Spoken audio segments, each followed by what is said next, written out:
Everyone.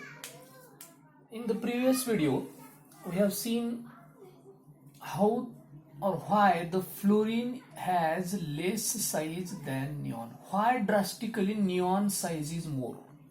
आपण मागच्या व्हिडिओमध्ये पाहिलं. अचानक left to right atomic radius decrease होत गेली, निऑन मध्येच काय इन्क्रीज झाली, तर त्याचं कारण आपण पाहिलं.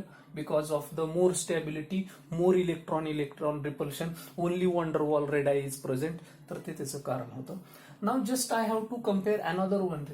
Remember very well guys, I always told you that everything in the chemistry has logic. केमिस्ट्रीमध्ये काहीही घडो त्याला काही ना काहीतरी कारण असतं, काहीतरी लॉजिक असतं, काहीतरी तर्क असतं. तसं इथं आपल्याला आणखीन एक लॉजिक बघायचंय, that is between the 15th group and 16th group. I am talking about nitrogen and oxygen. Remember, nitrogen has atomic number 7 and therefore 1s2, 2s2, 2p3, and oxygen has atomic number of 8, 1s2, 2s2, 2p4. Remember guys, I told you one rule, the rule of stability. The half filled, completely filled and empty atomic orbitals are more stable than partially filled atomic orbitals. Here that rule is putting here. बघा, in the case of oxygen the 2p orbital is partially field, कारण half filled असण्यासाठी 3 electron P मध्ये असणं गरजेचं आहे, किंवा completely असण्यासाठी 6 असणं गरजेचं आहे. पण इथं 3ही नाहीत, 6ही नाहीत, 4 आहेत. But in the case of nitrogen that p orbital contain 1 1 1 electron and it is stable. So if you try to lose the 1 electron or try to pluck 1 electron, तुम्ही जर याच्यातला 1 इलेक्ट्रॉन प्लक करायचा प्रयत्न केला, रिमूव्ह करायचा प्रयत्न केला, it will not lose easily. हा नायट्रोजन सहजासहजी लूज करणार नाही, कारण that nitrogen don't want to lose it stability. त्याला स्टॅबिलिटी लूज करायची नाही. And therefore although it is having bigger size, oxygen having smaller size, still it is not interested in losing electron because that nitrogen don't want to lose its stability. नायट्रोजनला त्याची stability lose करायची नाही. त्याच्यामुळे if you apply force, जर मग energy जास्त लावावी लागेल हा इलेक्ट्रॉन काढण्यासाठी, मग ही इलेक्ट्रॉन काढण्यासाठी लावावी लागणारी एनर्जी म्हणजे कोणती? Ionisation energy. बघा, आणि म्हणून तुम्हाला नायट्रोजनची आयोनायझेशन एनर्जी ऑक्सिजन पेक्षा थोडीशी जास्त दिसेल. ऑक्सिजनची आयोनायझेशन एनर्जी कमी आहे. Why? Because oxygen is ready, that oxygen is ready to lose electron. Oxygen हा इलेक्ट्रॉन लूज करण्यासाठी रेडी आहे, कारण after losing that 1 electron it is getting half filled state. त्याला ती हाफ फिल्ड स्टेट मिळणार आहे, आणि म्हणून ऑक्सिजन तर कधीही तयार आहे. So this nitrogen don't lose its electron easily, and if you want to lose, then if you want to pluck, if you want to remove that electron, you have to provide high energy. म्हणून नायट्रोजनची ionisation energy ऑक्सिजनच्या ionisation energy पेक्षा काय आहे? जास्त आहे. दुसरं आणखीन एक मला इथं सांगायचंय, if we talk about second group and 13th group. Now remember very well, the second group element has bigger size, 13th group element has smaller size because we are moving from left to right. But दुसऱ्याकडून 13व्यातला जर मला ह्याची ionisation energy of second is more than ionisation energy of 13. आता आपला rule तर काय सांगते, ह्याची साईज कमी झालेली आहे. It's nucleus has more attraction on the outermost electron because it has small size. But in the second group समजा मी जर घेतला, हा घेतला बेरिलियम, आणि हा जर इथं घेतला समजा boron. Actually boron has less size, beryllium has bigger size, more size, and it has no control over this electron, but still ionization energy of second group element is more. Actually ह्याच्यातलं तर अंतर जास्त आहे. हा electron easily निघून जायला पाहिजे, पण हा जात नाहीये. त्याचं कारण because that beryllium, if you see the electronic configuration, beryllium has atomic number 4, 1s2, 2s2. It has only s orbital, and s orbital is near to nucleus. S orbital कुणाच्या जवळ आहे? न्यूक्लियसच्या जवळ आहे. And therefore it has tightly held by the nucleus. whatever electrons present in the S in the case of beryllium are tightly held. मग ह्याच्यातला जर electron जरी काहीची size मोठी असली तरी ह्याच्यात फक्त कोणतं ऑर्बिटल आहे, एस ऑर्बिटल आहे, आणि एस ऑर्बिटल ही न्यूक्लियसच्या कुठं आहे, जवळ आहे. बेरिलियमची साईज जास्त असून सुद्धा तो त्या इलेक्ट्रॉनवर काय करायला, अट्रॅक्शन करायला, आणि म्हणून बेरिलियम मधला इलेक्ट्रॉन काढण्यासाठी एनर्जी जास्त लागेल, आणि त्याला आपण कोणती एनर्जी म्हणतो, इलेक्ट्रॉन काढण्यासाठी लागलेली energy. That energy required to pluck electron from outermost orbit is called ionisation energy. मग बोरॉन मध्ये तर साईज कमी झालेली आहे, खरं तर याच्यात आयोनायझेशन एनर्जी जास्त लागायला पाहिजे होती. But that does not happen because in the boron, if you see the electronic configuration of boron having atomic number 5, 1s2, 2s2, 2p1. Now in the boron, the entry of p orbital is there, and p orbital is slightly away from nucleus. p orbital मात्र कुठून आहे, 2p म्हणजे second shell मध्ये आहे, and 2p orbital is slightly away from nucleus. Therefore, it is easy to remove. It is easy to pluck electron from 2p. आणि boron मध्ये 2p आहे. 2p मधला इलेक्ट्रॉन न्यूक्लियस पासून जरी का साईज कमी असली तरी न्यूक्लियस पासून p ऑर्बिटल दूर आहे, त्याच्यामुळे त्याच्यातला we can easily remove that electron from the p orbital. And therefore drastically बघा accidentally the ionization energy of boron is less and ionization energy of second group element is more. हे एक आपल्याला तिथे logic नीट CET JW साठी फार महत्वाचं आहे. तर हे ओव्हरऑल होतं आयोनायझेशन एनर्जी बद्दल. परत मी सांगायलोय, everything in the chemistry has logic. काही ना काहीतरी लॉजिक असतं, त्याच्याशिवाय ते घडत नाही. नेक्स्ट दुसरं आता आपल्याला पाहायचं आहे electron gain enthalpy. You know the definition, the amount of energy released when extra electron is added into the gaseous atom.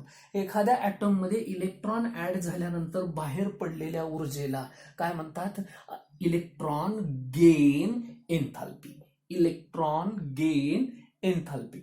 Now in this case, the electron gain enthalpy, as electrons are added and energy is released, generally the value of electron gain enthalpies are negative. लक्षात ठेवा, electron gain एन्थाल्पीच्या value कशा असतात, negative असतात, कारण energy काय होते, release होते. But for the 18th group element, the energy electron gain enthalpy value, electron gain enthalpy values are positive. का positive? I told in the previous video, the 18th group elements are fully filled. Their all shells are completely filled. They are pretty stable. ते खूप stable आहेत. They don't want to accept electron. They don't want to lose electron. त्यांना ना electron घ्यायचा आहे ना द्यायचा आहे. मग तुम्हाला जर ह्याच्यात बळनं जर एखादा इलेक्ट्रॉन ऍड करायचा असेल तर you have to provide energy. तुम्हाला उलट ह्या ऍटम मध्ये इलेक्ट्रॉन टाकण्यासाठी ऊर्जा द्यावी लागेल, आणि ऊर्जा दिलेली ही नेहमी कशी असते, पॉझिटिव्ह असते. If you forcefully enter the electron in the 18th group element, तुम्ही जर इलेक्ट्रॉनला बळनं त्याच्यामध्ये टाकलात तर तुम्हाला ऊर्जा देऊनच टाकावं लागेल. ते तर घेणार नाही. They don't lose their stability. ते त्यांची स्टॅबिलिटी लूज करणार नाही. आणि म्हणून तुम्हाला जर इलेक्ट्रॉन द्यायचा असेल तर तुम्हाला ऊर्जा द्यावी लागेल. बाहेर पडायचा तर विषयच नाही. मग बाहेरच ऊर्जा बाहेर पडणार नाही, उलट तुम्हाला इलेक्ट्रॉन देण्यासाठी ऊर्जा देऊन electron you have to enter into that 18th group element. And therefore the value of electron gain enthalpy for 18th group is positive, and for 16th and 17th group element that value is negative. आता लक्षात घ्या नेमकं काय होतं. Generally in the electron gain enthalpy, same logic we have to apply. What from left to up, from top to bottom, we are dealing with the elements like us, se, tepo, C. These are the from top to bottom. Size is increasing. Size वाढत चाललेली like this. Size वाढत चालली. The tendency to attract electron decreases. Tendency to attract electron decreases means the easily this can accept electron. हा electron accept करू शकतो, हा electron accept करू शकतो. हळूहळू आता इलेक्ट्रॉन ऍक्सेप्टन्स लूज होत जातं, कमी होत जातं, लेस होत जातं. का?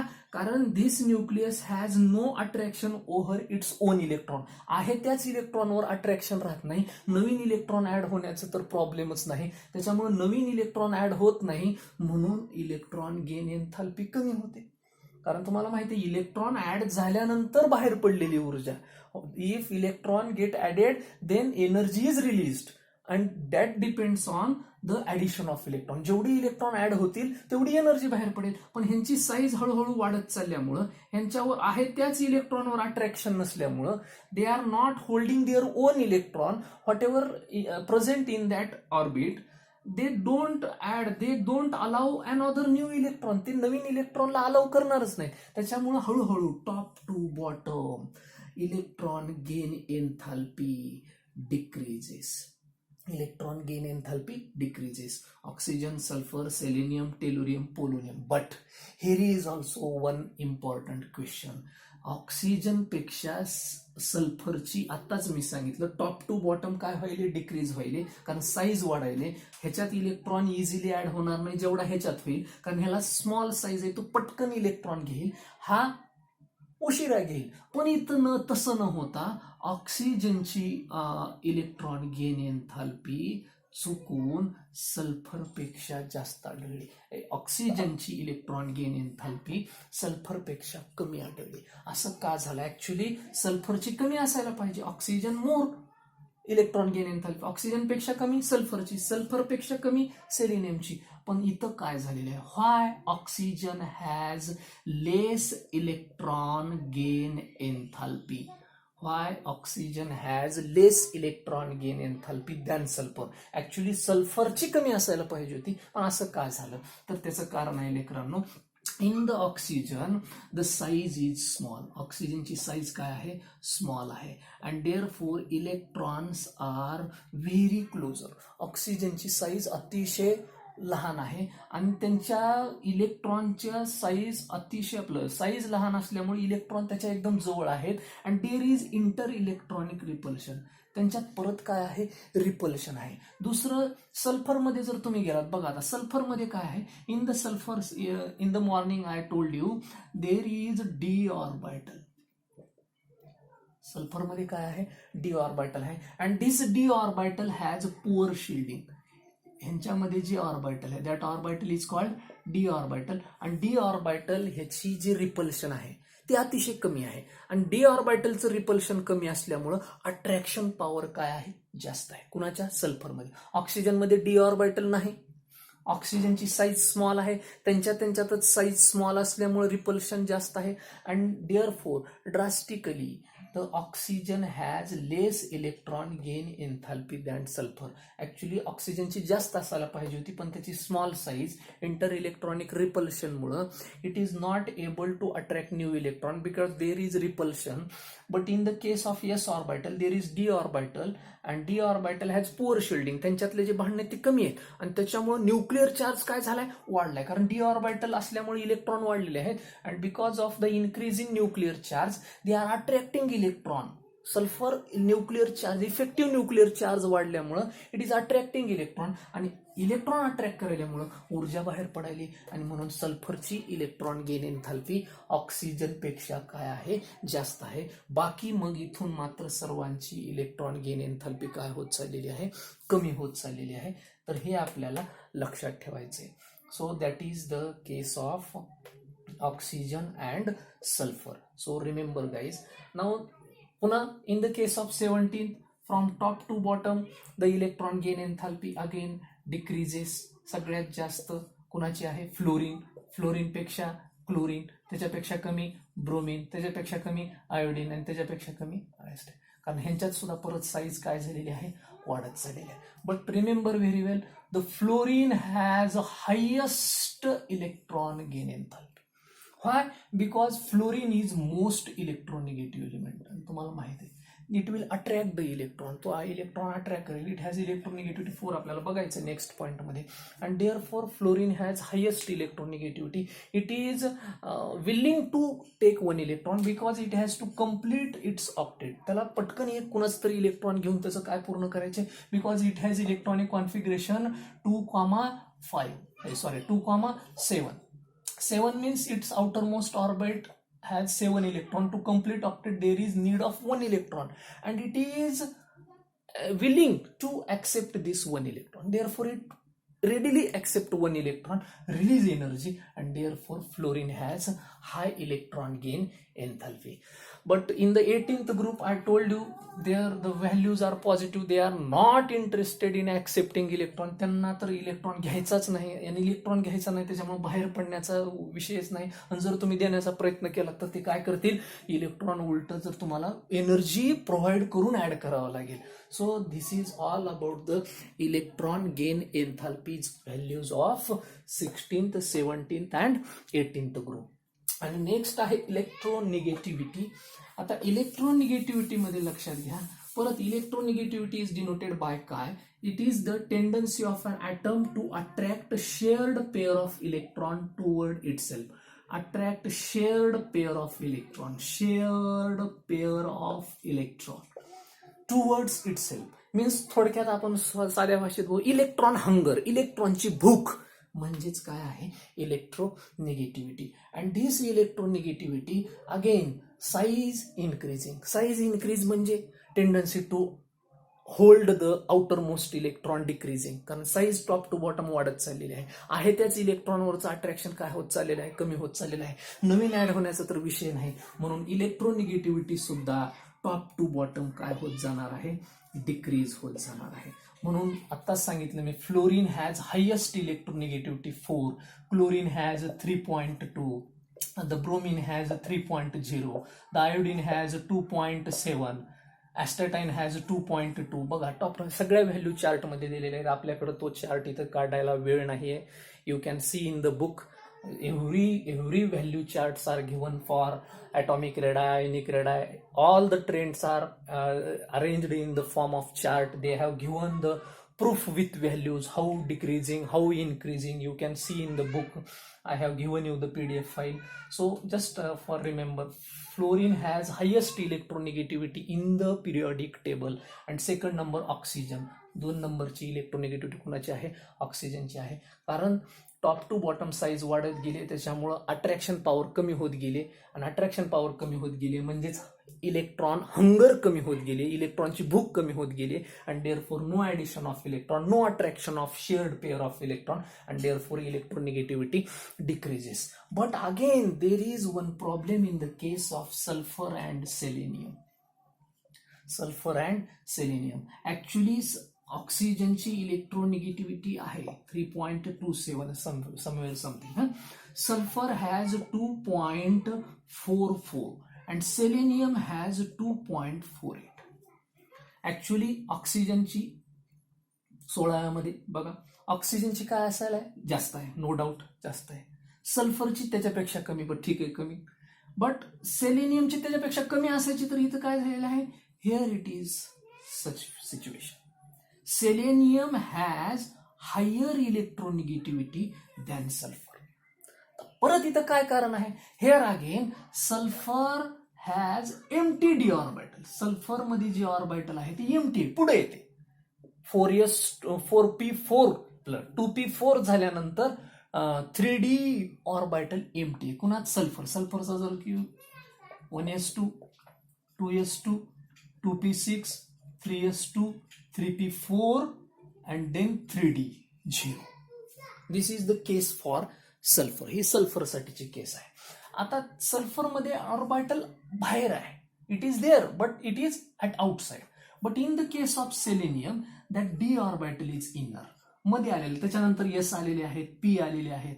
देर are so many orbitals are there इथं. Now D is inner in selenium. And therefore आत्ताच सांगितलं मी, D has poor shielding of electron. D ला काय आहे इथं, परत ह्यांचं जे रिपल्शन आहे खूप कमी आहे, त्यांच्यात जास्त भांडण आहे. आणि डी ऑर्बिटल वाढल्यामुळं न्यूक्लिअर चार्ज सुद्धा इलेक्ट्रॉन जास्त झाल्यामुळे वाढलाय. न्यूक्लिअर चार्ज वाढल्यामुळं आणि ह्यांच्यातले भांडणं कमी असल्यामुळं the quarrelling is less, the inter electronic repulsion in the selenium is less. Selenium मधलं इंटर इलेक्ट्रॉनिक रिपल्शन लेस आहे, आणि त्याच्यामुळे लेकरांनो it has more attraction power.